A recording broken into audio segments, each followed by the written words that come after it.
Beyond the Pelvis is hosted by Dr. Kenael a pelvic floor PT and intuitive healer, and Laura Haraka, a somatic practitioner and breathwork facilitator. Each week, we explore alternative and holistic approaches to healing chronic pelvic pain and other painful or chronic conditions. Join us and other experts in mind, body, and spiritual healing as we discuss a wealth of modalities ranging from ancient practices to modern therapies that challenge the conventional Western model of treatment. Let's get right to it. So today I'm so excited to introduce to you Rachel Gofman, who is a doctor of physical therapy and pelvic pain coach. Her mission is to help women liberate themselves from a life consumed by chronic pelvic pain and to help them create lives of great purpose, connection, and intention. So welcome, Rachel. We're so happy to have you here with us. Thank you so much for having me. I'm so excited to be here. Yeah, thanks. If we could just start, can you just share a little bit about yourself, who you are, what brought you into this space? Sure.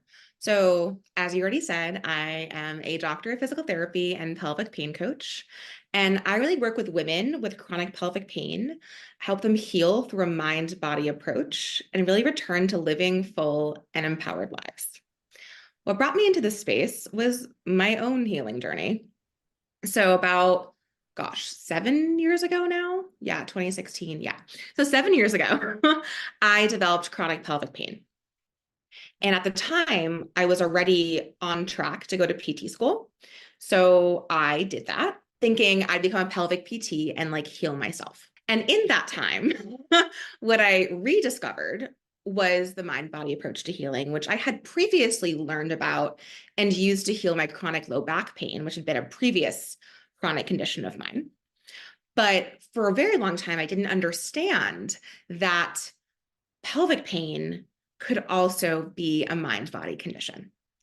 So what I learned was that it certainly could. And I really utilize that approach to heal myself. And now I work with clients to help them do the same. Thank you for sharing that. I think it's interesting that I say this all the time on all the episodes, but we end up in this space because we have our own personal history with the very conditions that we end up treating. And just before we started recording, we each were sharing how that is what got all of us into this space, is we all had our own history with pelvic abdominal dysfunction, and hence here we are. Really inspired by the fact that you had experience with mind body even before you went to PT school. So what I'm wondering now is, how did that experience in the mind body space, how did that show up for you in PT school and then immediately after when you were a working PT? Yeah, so it was really challenging being in PT school and hearing purely biomedical, biomechanical explanations, especially of back pain. We had a whole spine course of all the intricacies of every facet joint and everything that's structural. And I'm sitting there going, that wasn't my experience. And I've heard so many stories of folks who are like, that didn't help them. And really I remember hearing about, I think it was like Waddell's signs of inorganic pain. And it was basically an explanation of like when your patient is malingering was kind of how it was framed. And I was reading through these signs of quote unquote inorganic pain. And I'm like, this is just central sensitization. And this is just like what happens when your brain is on alarm. But it was framed in this way of patients are exaggerating. They're not being honest. They're, just not being accurate with what they're feeling in a blaming sense. And I could just sense this total lack of understanding of how chronic pain works. And I remember we had only one single lecture on pain science in all of PT school. And it was the best lecture of the entire program.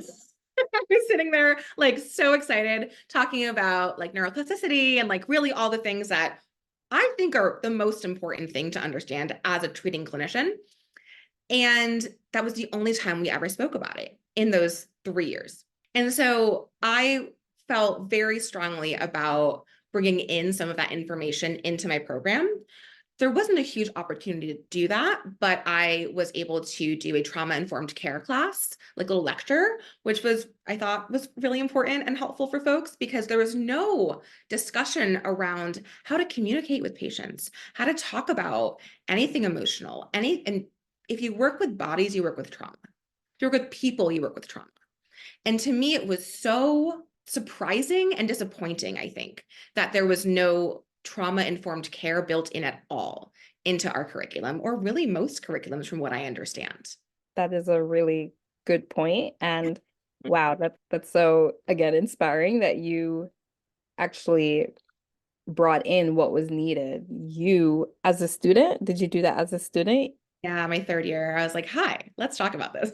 Yeah, you as a student brought in trauma-informed care because it is missing. It Mm, really is. And I'm not surprised that you only had that one pain course. I think for me, it was I've talked about it before, it was like a half semester biopsychosocial class. Like that was it. There yeah. wasn't much more, but there was a lot of emphasis on low back pain. I felt like we talked about low back pain forever. It was low back pain, low back pain, low back pain. Yeah, we don't really know how to treat it. Oh yeah, every other article is about low back pain and they're all different. And yeah, there was not much discussion around the fact that it could be mind body. Yeah, basically, I remember that as well. And essentially, the conclusion was nothing really works for low back pain. Cool. So, what do we do with our patients then? Right. And that was a very challenging part of being a student and having this background and really being in a cohort that didn't have that information. When I would try to bring some of that into it, it was pretty much shut down. And then my first job out of grad school, I worked in a practice, a big practice, and I had taken Dr. Schubner and Charlie Merrill's course for clinicians. And I gave a little in service and kind of talked about all of these amazing things and techniques we can use in practice. And I was so excited to share with everybody. And they listened, but they're like, okay. There wasn't much resonance, I think, with understanding how to integrate that, or really, I think sometimes interest, because it's so far from what we learned as students.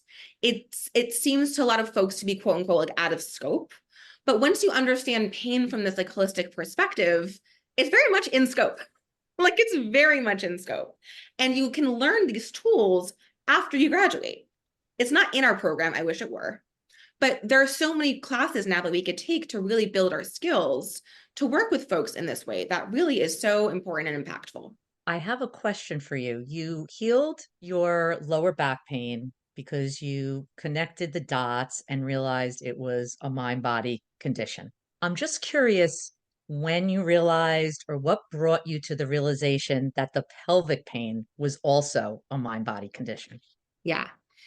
Okay. So I think the answer is I always had an idea, but I like couldn't mentally get there.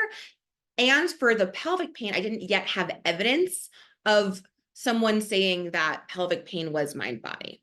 So back to the back pain first. So my back pain started after a traumatic event. Within a couple of days, I developed what I thought was a hamstring strain, turned out to be sciatica. And then once I was diagnosed with sciatica, I had an MRI, I have a bulging disc and fear. So I had about 2.5 years of debilitating back pain. And I had not told anybody about what happened to me, the traumatic event. I'd never talked about it. I shoved it down, was like, just not going to think about it, didn't happen. I was naive and thought that if we didn't consciously think about it, it just didn't happen. Will just go away. That's not how bodies work, is what we learned. And so basically one day, my father, who is like the least woo person you'll ever meet, was like, hey, I was watching or listening to the Howard Stern show, Howard Stern, and he had recommended this book. Read this book. I don't know what it's about, but like read this book. It's called Healing Back Pain. And I was like, my dad never recommends me stuff. So I was like, okay, I'll check this out. I'll read anything, whatever. So I read this book in like one night and like started bawling my eyes out. And I was like, oh damn it. Like, I have to actually deal with what had occurred. I have to actually understand that, like, I have to process emotions. I have to process the trauma. My body's okay. Understanding that was really important. And rather quickly, within about like 4 to 6 months, my back pain went away. Now I went to therapy. I did a couple sessions at EMDR. I did some talk therapy, but really so much was understanding like my body was trying to protect me. I think that was a really critical understanding that I had to come to. I had so much blame, self-blame of what had happened, self-blame of my creating, quote unquote, creating my pain, and all of this fear, worry, and focus, and understanding that my body was okay. I hadn't done anything permanently damaged to my body, and my body can heal, and it already like is trying to heal. So I had a nice like year and a half off. And then I had a re-traumatizing incident, and then my pelvic pain started within the week. And both of these traumas were not physical, they were more emotional, put it that way. And so I knew that like nothing physically could be that wrong, but the symptoms were so severe, I couldn't really get my mind around that. So I'd gone to all the doctors, gotten a million tests done, thought it was like BV or yeast. Everything was negative. I got all the UTI tests, everything was negative. I went to a urologist, a neurologist, pelvic MRI, transvaginal ultrasound, like the whole workup, right? And after all of that, first I was told nothing is wrong with you. And then I was given these diagnoses of exclusion, penineuralgia, IC, and vulvodynia. And those were all, they felt almost like terminal diagnoses because they were so scary to me. And when I'd go online, Dr. Google said, you know, you're never going to heal. These are just like conditions people live with. Best of luck. So that was really scary. And the options for treatment I was being offered by the doctors were nerve blocks and bladder installations and pelvic floor injections and all things that I did not want to do. And they also couldn't explain to me how this was happening, why this was happening. And I didn't want to do an invasive treatment without an explanation of that. So I kind of went back to the drawing board and was like, okay, I've kind of been here before in a way, right? I've been here before where I had this severe debilitating pain that no one could really help me with. And the underlying cause was emotional. So I started kind of scavenging in the mind body world, looking for any evidence of somebody who had had pelvic pain. And I found like one podcast, I think it was on the V-Hive. And it was a like success story, somebody who had healed, I think it was IC. And I was like, oh, we found one. And that was enough for me to be like, okay, this can be pelvic pain too. I think I was really waiting to hear a story just like mine, like exactly like mine. I didn't find that, but that was close enough. And then I started finding on Nicole Sachs's podcast, she had a couple of pelvic pain healing stories, and Dan had some on his channel, Pain for You. And I was like, okay, this is a real thing. This could be me. And this feels like me. Like this feels like what's happening with me. So that was kind of, and then the real clincher for me was when I found Unlearn Your Pain by Dr. Schubner. And in it, one of the conditions he had listed was pelvic pain. And I was like, okay, I'm committing to this. Like, this is what's happening with me. So that was my trajectory. So it sounds like to me, you just put, or I should say, obtained a lot of evidence from different sites, things. And I think that's one of the reasons I share my story, why you share your story, is so it's not as hard for other people to find more evidence out there that pelvic pain, no matter how severe the sensations are, that it still could be a mind-body condition. Absolutely. And it's so funny. I think about this all the time because when I was in the thick of it, I was like, I will never, ever tell anyone I went through this. No one will ever know I had chronic pelvic pain. It felt so shameful. It was such a big, it felt like a really big burden that I didn't want anyone else to know about. It's a part of the body that's so sensitive. I didn't want anyone thinking about my vulva ever. I was like, I don't ever want to talk about this. And now I talk about it all the time. But it's because, right, it shouldn't have shame. It shouldn't have stigma. It's a part of the body like anywhere else. And it needs attention. And people need to know that there is help, right? So that is why I share my story. That's why I'm so passionate about this. And it's really, I talk about all the time how it's like back pain is like dinner conversation. We all know somebody who has back pain. When I had back pain, everyone knew about it, right? But pelvic pain, I had a very select few people in my life who even know I was experiencing it. And that was really challenging. That made things much harder because I didn't have really good support. I wasn't really sharing what I was going through. And that was really, really challenging. So I want others to know that it's okay to share, that it's okay to talk about this part of the body, that there's nothing to be ashamed of. And it's pain like anywhere else. We need to now normalize pelvic pain. Any chronic pain, really. Like, it's just another part of the body. Like, can we look at it like the elbow or the knee or the hip? It's just another part of the body. Like, there should not be, but there is. I get it. But there shouldn't be that shame around it. And if these conditions, chronic pelvic pain, not for everyone, but for some people, are a result of a traumatic event where they may already be experiencing shame, now there's shame attached to having pain because of the shame. It's like Yep. shame on top of shame. Never helpful. Terrible cycle. Yeah, never helpful. Exactly. So certainly I think unshaming pelvic pain is such a big part of this work. Anyone who works in pelvic pain, I think we're all kind of on that mission, right? That's why we're all here talking about it. Yep, absolutely. Now, Yeah. I wanted to confirm, but I think you did for us already, that your pain was brought on by traumatic events that were not physical, they were emotional. There was a physical component, but the physical part was less severe than the emotional part. So it's Okay. not completely just emotional, but for sure the emotional response that I had was the ultimate driver of what had occurred. Right. Yeah. And just to clear up that someone can actually have a physical traumatic event that does turn into a chronic condition because of emotions attached to that physical event. Because when the body heals, it's healed, but they're still experiencing pain. Yep. No, we did have a conversation about this in another podcast episode already, that the different types of reasons why someone may be experiencing pain, nociceptive versus non-nociceptive. So go Yeah. back and listen to that one if you're curious. I think that's the one we talked about, the placebo effect, I think so. I'm pretty sure. probably. Okay. Now I would like for you to share, because I'm betting that other people are thinking about this as well. How exactly, I mean, not details, but how did you address your personal chronic condition? Hmm. Emotionally, right? You mentioned EMDR, you mentioned talk therapy, addressing and facing your emotions, but what did that look like? Yeah. So I had tried a couple of things. So I think most people in the mind body world are familiar with Nicole Sachs journal speak. I love her. I love her work. I hate journaling.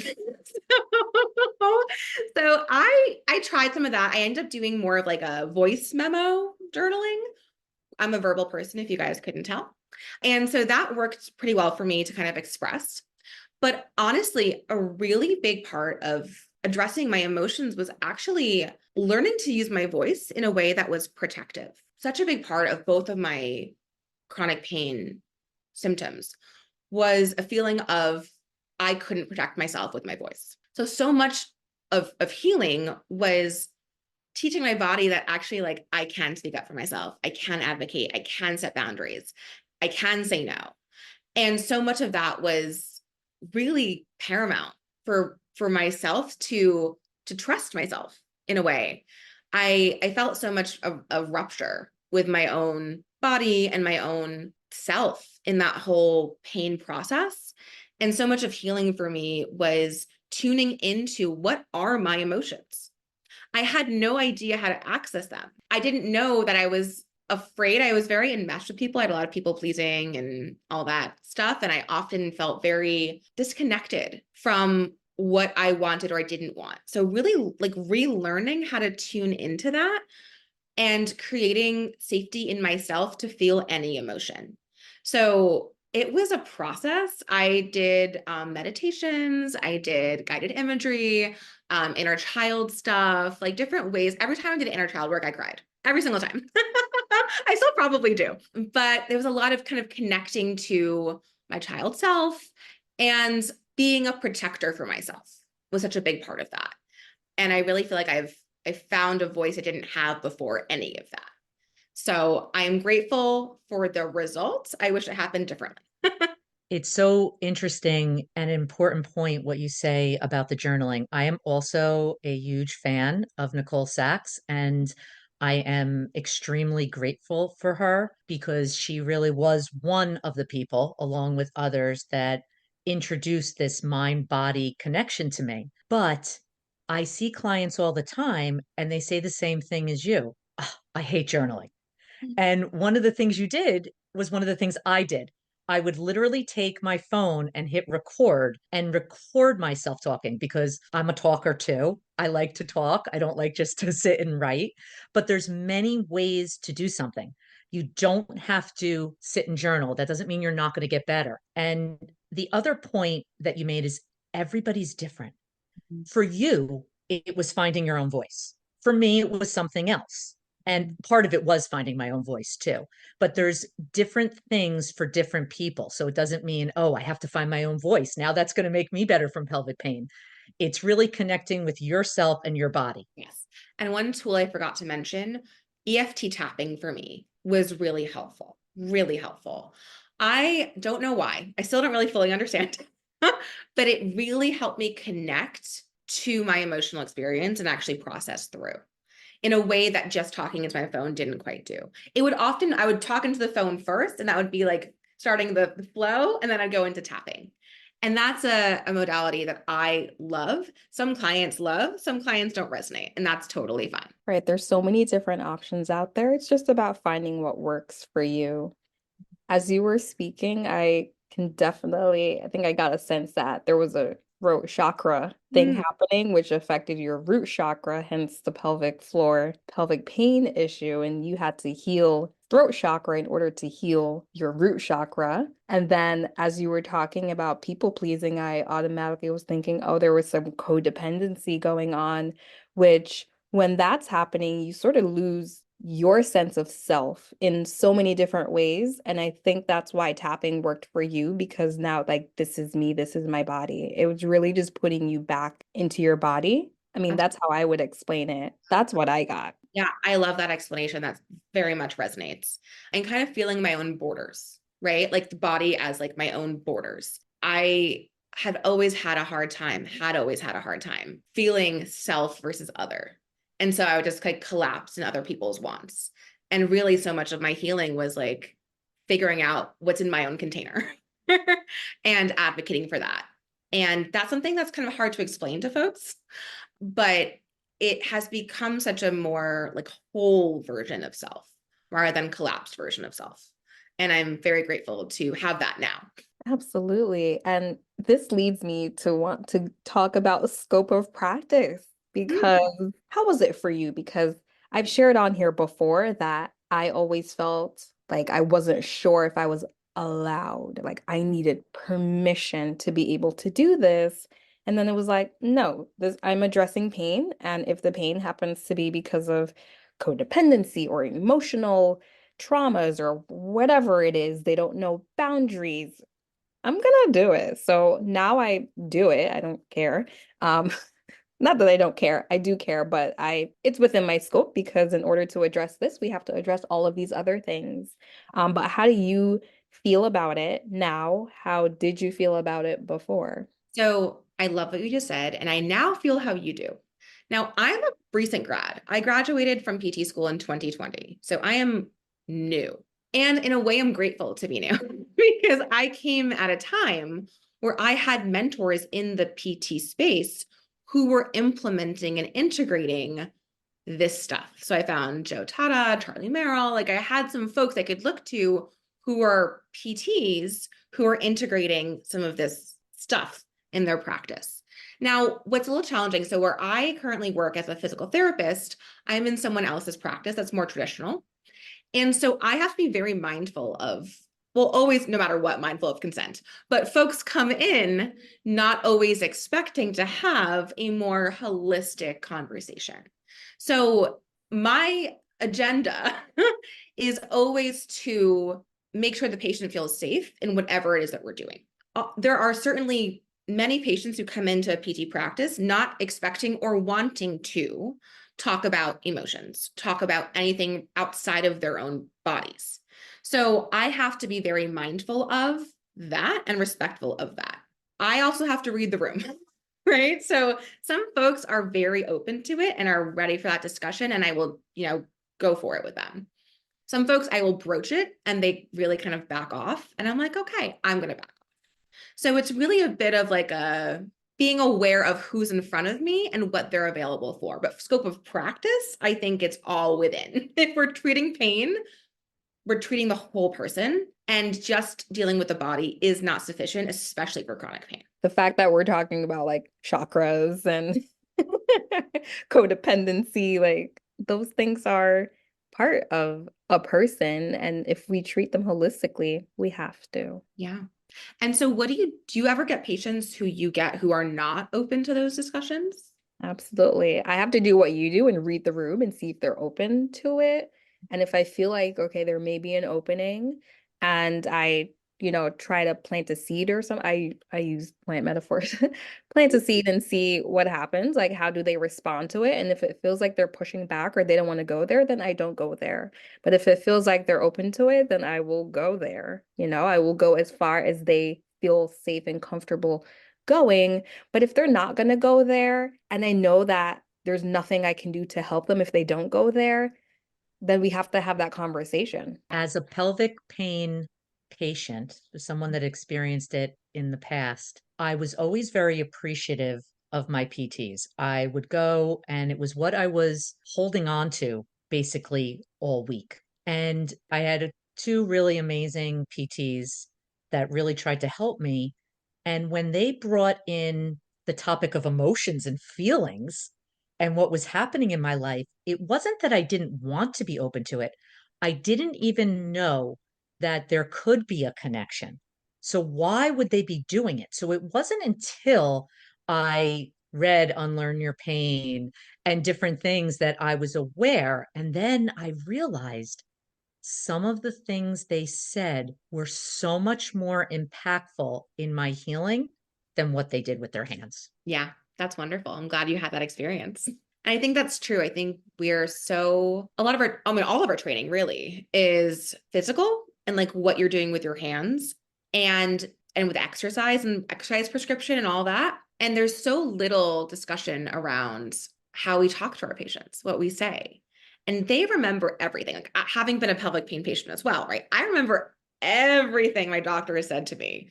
And some stuff I'm like, oh my God, that was awful. And so being really mindful both directions, right? Either you're planting, right, nocebo, placebo. So it's so critical to understand the language we use, how we say things, when we say things, to be mindful of the impact on the nervous system of the person in front of us. And I care much more about that than anything that I do skill-wise, physical skill-wise. Because I think you're right, Laura. I think that is what patients really remember and ultimately has long-lasting impact on their healing. Yeah, we did a whole episode exactly about that, the placebo, nocebo, how you say, what you say, how that makes a difference. And I mentioned that I am very careful and mindful with what I say, even if I'm planting a seed in the positive direction, just to let them know that this is a safe space and you can heal and recover. It may not be true in the moment, but they don't need to know that. But if it's going to help them get to a state where they're open to hearing and doing, then I am going to plant that seed. I love that. I remember I was in Charlie's class, and I was a new grad, and I still have this question all the time about ethics, right? The ethics of giving hope. And I remember in grad school, they talked a lot about not giving false hope. And that really stuck with me, because what is false hope? What is false hope? Because so much is determined by what we believe. So if you don't believe it's possible, it's not possible. Automatically, it's not possible because your brain decides it's not possible. So I think it is a disservice to anybody to tell them they won't heal. Now, obviously, some people have, complete spinal cord injuries. There's some things that are not going to heal. And there is like real true things that we have to be aware of physically. But when it comes to pain, physical pain, neuroplastic pain, there is so much room for healing. And that is the honest truth. It's not just like BS. I think that's really important to give people that hope that is honest. Because there's always hope. Always hope. I don't care how bad your pain is. Like my pain, I think back to my pain and I sometimes have a hard time remembering, but it was like truly 9 to 10 out of 10 for like over a year, maybe 2 years, every day, constant burning. So if pain could be that severe and then just go away, I believe anybody's pain can go away. Like I've lived that experience thinking something this bad can't ever heal, but it did. So I think it's really important to share that. It's really important to share it because I have clients that say to me, my pain is excruciating. There is no way, Laura, that this could be a mind-body condition. So how do we convince them of that? So they convince themselves, is my opinion. We don't convince anybody, right? I know that like there's so much resistance to being told that you're okay, to being told, but you don't get it. You're not in my body, right? So it really comes from the client, from the patient. But really they're looking for evidence. They're building their evidence list. So I often go through the fit criteria from Dr. Schupner with them and help them see like their symptoms may not respond like traditional physical symptoms, but also they're going to start to observe symptoms change when I'm stressed. Are they relieved on vacation? Like if symptoms fluctuate with time of day, there are all of these things they can look for evidence of, okay, my brain is the driver here, not a tissue issue. And they build that confidence over time. I don't expect anyone to be like, oh, I get it. Perfect. No problem. That's not how brains work. There's so much protection up there to really try and keep people safe. And the idea that they could just heal is too overwhelming. It's too overwhelming.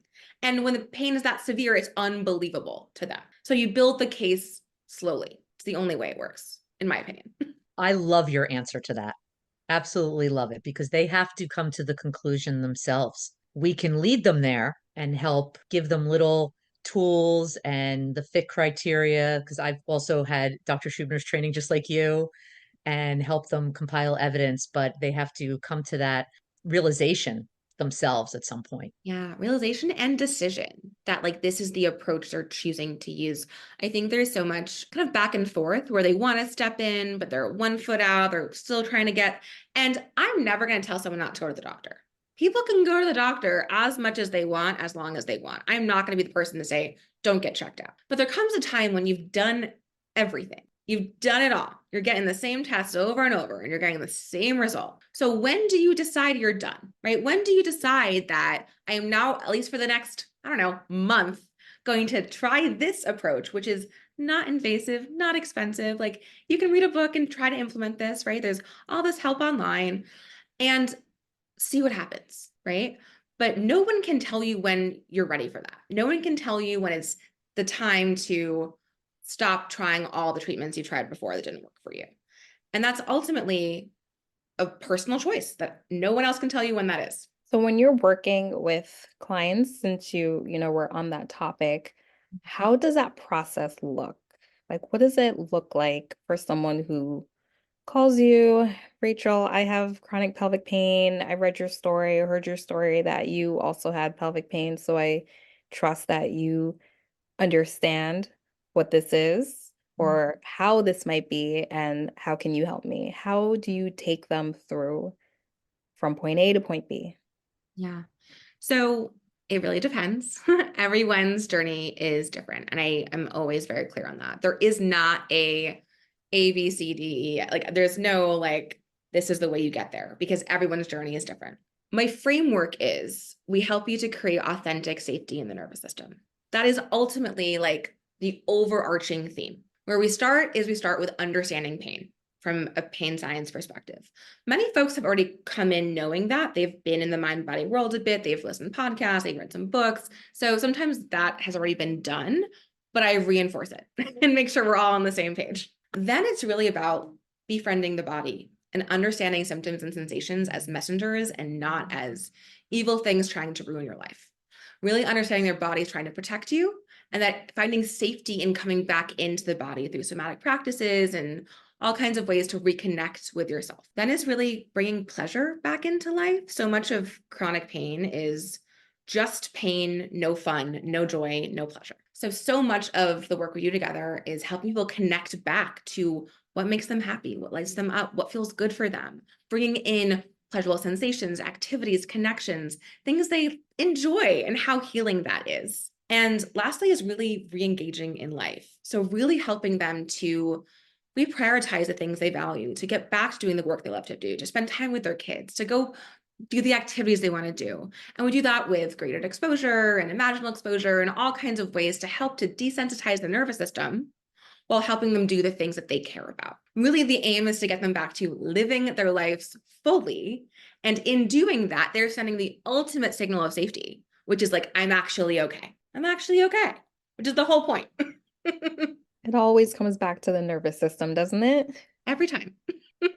Always. I love that. That's a beautiful approach. And yeah, I think that's anyone working in this space is trying to teach someone that they are safe. I think everybody is doing that, right? In their own little flavor. When you kind of boil it all down, I think many of us have taken many different trainings, and I think every time I finish a training, I'm like, well, that was kind of the same thing as the other thing, just with other little tools and techniques. But the overarching idea is literally always the same. And I kind of love that because it's simple, but simple does not mean easy. So just to be very clear. But it really is like, if you're creating safety, you are healing. That's It's it. so true about simple doesn't mean easy, Mm-hmm. because your whole framework, you've made it extremely simple, Mm-hmm. and you break it down where people know what to do, where I knew what to do. But it is a difficult process. It's not easy to heal from any kind of pain. And like we've said, pelvic pain in particular, there's shame on top of shame sometimes with it. Yeah. So it can be a messy process, but it's so worth looking into yourself and doing it, because we don't have to live with chronic pelvic pain. And that's also why we all exist, right? To help people through their journeys, because it's really hard to do alone. Now, I was looking for somebody to help me through. I didn't find a pelvic pain coach at the time. I found a pleasure coach I worked with for 6 months who was very helpful in just kind of really bringing pleasure back into my life. But I wanted more specifically pain, and I didn't find that. So that's why I now do what I do. But really, I think it's invaluable having somebody there to like hold your hand through it and to like really tell you that even though you're having a huge flare, that means nothing about your future. It means nothing about your ability to heal in the long term. And we forget that when we're in it and you're having your pain flare and you're like, oh my God, how could it be this bad at this point? You're reminded, like, it's just a flare. It'll go. They've all gone before. They'll all go again, and kind of keep you on the path. Yeah, we both have the same motivation for doing what we did. I wish I knew you then or you knew me then, but I we know. probably were going through it at the same time, Totally. where I wanted a person that actually specialized in pelvic pain, because even though we treat it the same, basically, Mhm. chronic pain syndromes, it's nice to have someone that understands what you're going through. Totally agree. And even though it is the same, emotionally, I think it feels different. I think emotionally, that part of the body just feels different. And having somebody who literally has been through it, has been there, understands, has gone through the same things you're trying to now go through, I think it's incredibly helpful. My clients they tell me all the time, the best thing about working with me is that I get it. And at first I was offended because I was like, I've done all this training and blah, blah. But really, I understand because that's what I wanted to. I wanted that connection. I wanted to be with somebody who had lived it, who has overcome it, who's gone through it and said, hey, you can do it too. And I understand why they say that. I get that, because that happens to me all the time. I might have a somatic session with someone or a breathwork session that I've prepared, or I've gotten all this education. They're like, oh, well, you just understand. That's what made it feel better. Yeah, but we also know like co-regulation, right? Like that's such a big part of it. And I laugh every time because I'm like going through all this school and all this work. And what you want is, and I get it, I wanted the same thing. I wanted somebody who had been through it, who understood. And I'm very grateful I'm able to do that for folks now. Yeah, I think it does provide them a sense of hope. And it's also like, if they did it, I can do it too. So it's you constantly being a reminder for them.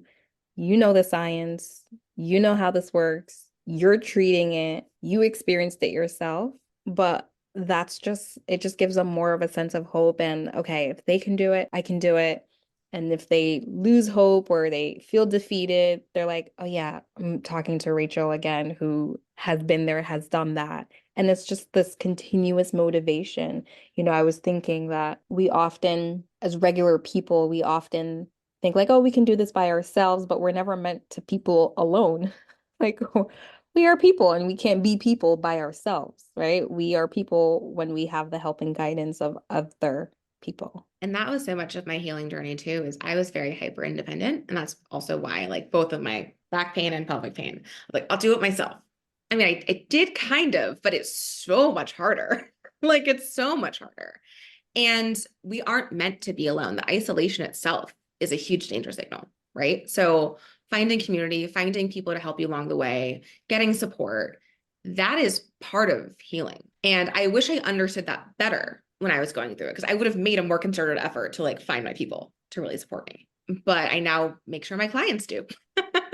And hopefully they could all find all of us and other people doing this work easily now, because I feel like more and more people are talking about it. More people are open about these things. So, when you were going through it just a few years ago, it was hard to find anyone out there who could support you. And I feel like nowadays it's easier for people to find someone. And even better is they have options. Now it's just instead of, okay, there's this one person who I may or may not get along with who can help me, but okay, there's one. Now it's like, oh, there's a variety of people. Now I get to choose who I feel like can best help me. Totally. And I always say that too on my consult calls. I'm like, I am not your only choice. Like, there are, and I give names of other people if they're looking for referrals, right? Like, I am not the right fit for everybody. And that is like very important to say. And find your people, right? Find people who you think are the best fit to help you for whatever reason. And I think it's wonderful now that folks have options. It used to be there was like one person only. And now we got choices, which is great. Yeah, I think it is great that they have options. And I feel like that's where the spirit part of, like I work mind, body, and spirit. And I feel like the spirit part, like my soul and your soul need to be able to get along. Right? And if they don't, then it's not gonna work because you're not gonna feel safe around me. You're not gonna trust me. And that defeats the whole purpose, trying to get you to feel safe in the first place. Absolutely. I love that. So I'm just curious if there's anything else you'd like to add to anyone going through pelvic pain right now, listening to this podcast. So just to reiterate that there is so much hope for healing. No matter how bad symptoms are, no matter how many years you've had them, there is always hope for healing, and you don't have to do it alone. There is help out there. There are many people now who are doing this work, and please reach out if you want that support, because it can be incredibly invaluable. And where can people find you if they do want to reach out? Yeah, so I'm on Instagram at the pelvic pain coach. That was one word.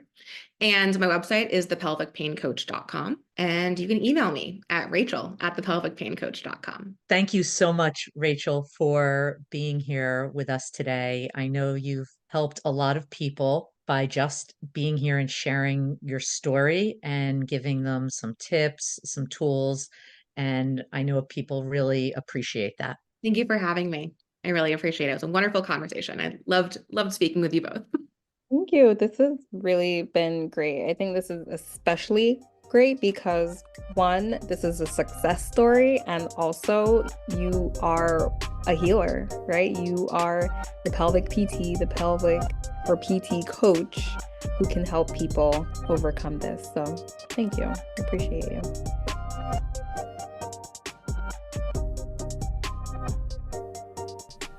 If you'd like to leave us a message or ask a question, please check the show notes with the link so you can reach us directly, or email us at beyondthepelvis@gmail.com.